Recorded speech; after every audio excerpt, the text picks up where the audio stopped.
कसे आपले वडील आपल्यावरती प्रेम करतात? तुम्हाला उदाहरण सांगते, रामायणातला प्रसंग पाहू. आणि रामायणातला प्रसंग पाहण्या अगोदर काही क्षण आपण रामाचं भजन करू. जन्म जन्म की खोज बताए, राम से चल के राम पे आए, प्रेम कोई हमार न जाने, राम से रूठे राम से माने, राम सिया की करुण कहानी, एक है चंदन एक है पानी, राम सिया राम सिया राम जय जय राम, राम सिया राम सिया राम जय जय राम, राम सिया राम सिया राम जय जय राम, राम सिया राम सिया राम जय जय राम, राजा राम राम राम सीता राम राम राम, राजा राम राम राम सीता राम राम राम, राजा राम राम राम सीता राम राम राम, राजा राम राम राम सीता राम राम राम, राजा राम राम राम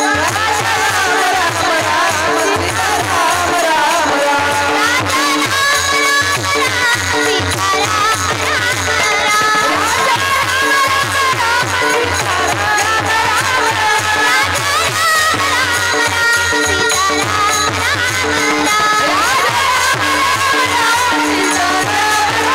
राम राम राम, राजा राम राम सीता राम राम राम, राजा राम राम सीता राम राम राम, राजा राम सीता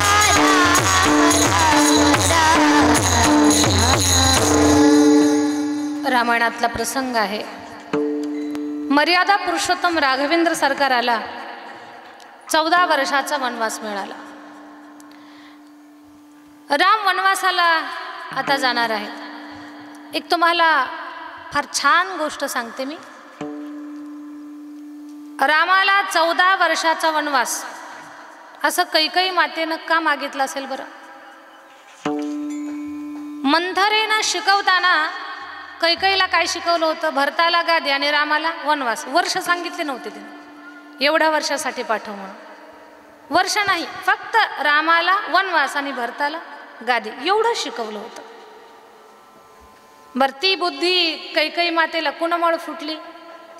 संगत चुकली म्हणून बुद्धी दूषित झाली. मंथरा ही कैकेयी मातेची मैत्रीण होती. जीवनामध्ये मित्र मैत्रीण फार पारखून करा. जीवन सावरल जर चांगले मित्र मैत्रीण जीवनामध्ये असतील, आणि संगत चुकीची लागली तर जीवन बर्बाद होईल मैत्रीमुळे.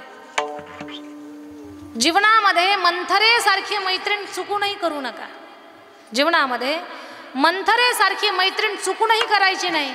कारण ज्या दिवशी मंथरा आपल्या जीवनामध्ये प्रवेश करल, मंथराच्या विचाराची मैत्रीण सखी, तसा त्या स्वभावाचा मित्र, त्या विचाराचा मित्र आपल्या जीवनामध्ये ज्या दिवशी येईल, त्या दिवशी अंतःकरणातला राम वनवासाला गेल्याशिवाय राहणार नाही.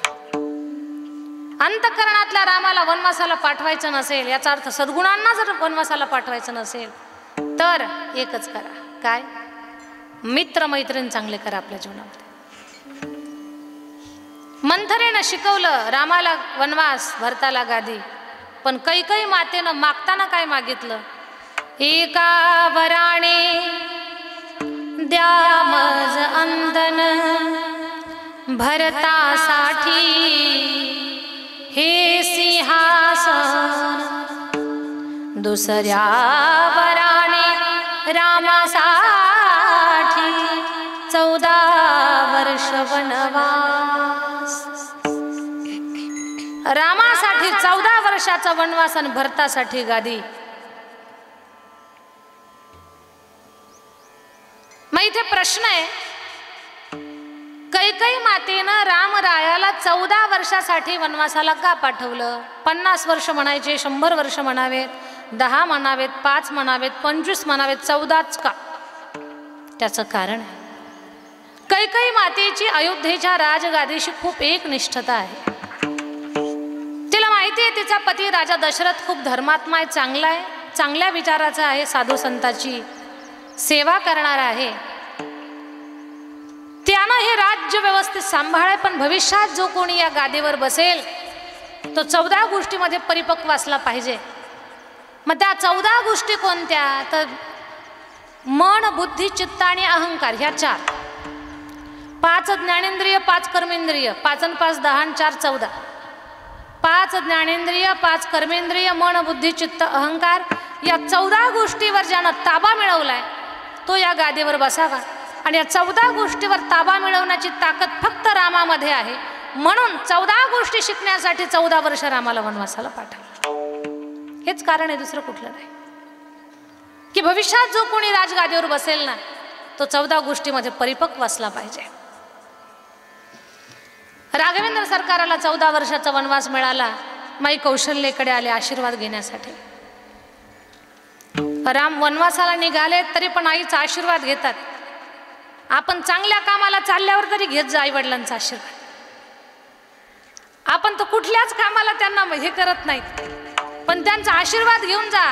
आईच्या आशीर्वादानं जर वनवास रामाचा सुखकर झाला असेल तर आपलं जीवन सुखानं का भरून जाणार नाही? रोज जर आई वडिलांचं दर्शन घेतलं तर आपल्या घरातल्या ज्येष्ठ माणसाचं दर्शन घेतल्याचा फायदा आहे. अभिवादनशीलस्य नित्यं वृद्धोपसेविना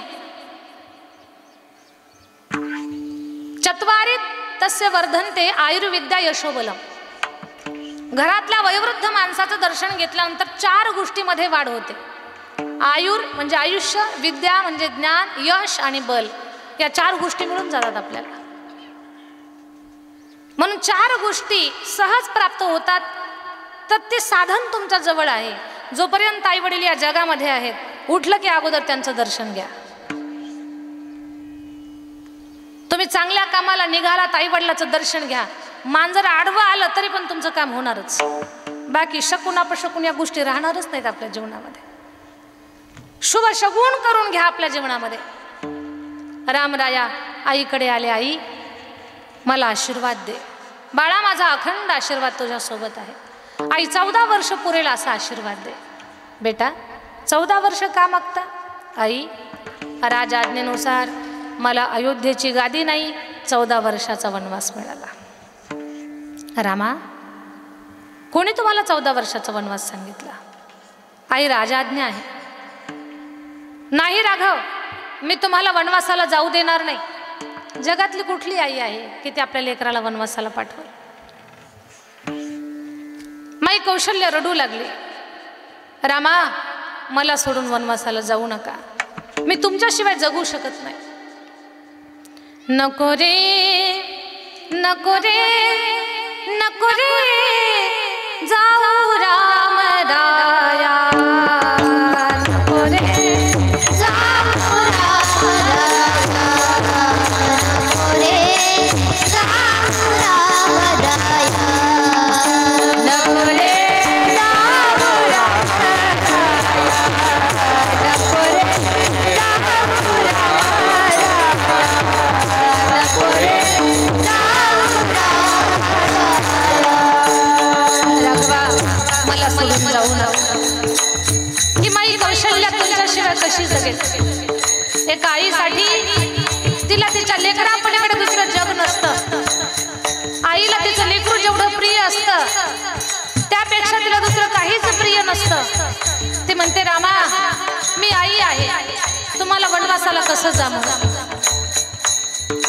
शतनवसान येऊनी पोटी सुख विलेसका दुःखासाठी प्राण मागतो निरोप रडते कासा विसकाया. नको रे जाऊ रामाला. जाऊ रामाला.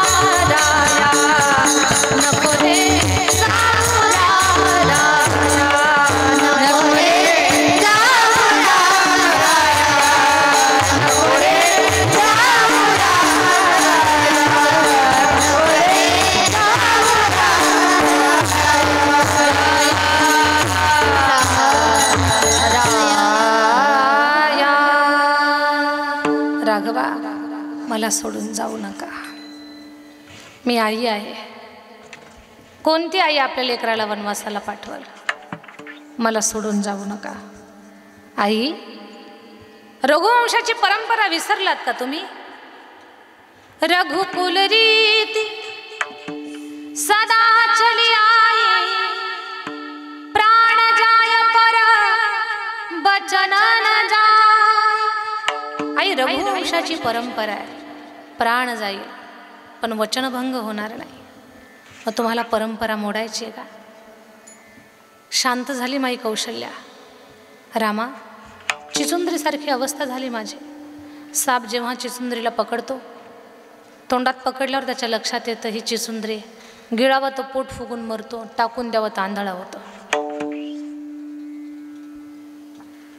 रामा, मला सुचत नाही. जायचंय तुम्हाला तर एक करा. तुझ्या करे दे मरणच मजसी, हो राजावा हो वनवासी. देहा वाचून फिरे न मग मी, मागोवा घ्याया. तुमच्या हाताने मला दंड द्या, मृत्यूदंड. विना शरीराची तुमच्या पाठीमाग मी फिर. आई, असं करू नका. आपल्या रघुकुलाची परंपरा सांभाळ. राम वनवासाला गेले बरं वेलाडी. राम वनवासाला गेले. राम वनवासाला गेल्यापासून माई कौशल्याची अशी अवस्था झाली, त्यानं केसांना कंगवा लावला नाही. 14 वर्ष डोक्याला कंगवाच नाही लावला. 14 वर्ष तिने आरशात तोंड पाहिलं नाही माई कौशल्याने. तिच्या जिभेला चव कळाली नाही. अंगावरचं वस्त्र फाटलंय, मळालंय, काय झालंय कसलंच लक्ष नाही. एकच तिचा ध्यास, कसा मला टाकून गेला राम, कसा मला टाकून गेला राम.